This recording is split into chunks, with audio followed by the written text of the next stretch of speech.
Welcome to the course Foundations of Data Science. Today we will discuss about data mining.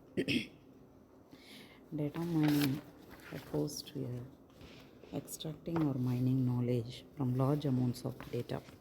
There are many other terms related to data mining, such as knowledge mining, knowledge extraction, data pattern analysis, data archaeology, and data dredging.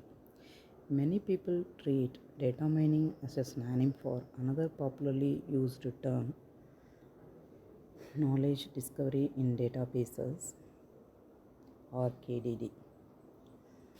Essential steps in the process of knowledge discovery in database.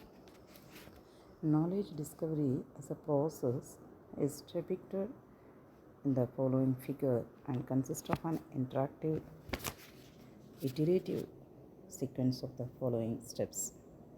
So this diagram shows the essential step in the process of knowledge discovery in databases. So the first step is the data cleaning, which is used to remove noise or irrelevant data. The second step is the data integration, where multiple data sources may be combined.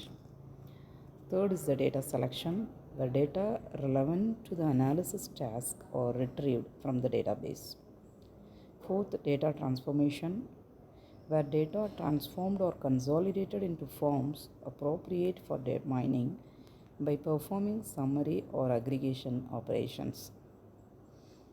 Next one is the data mining. It's an essential process where intelligent methods are applied in order to extract data patterns, that is, interesting data patterns. The next is the pattern evaluation, which is used to identify patterns representing knowledge based on some interestingness measure. The last step is the knowledge presentation.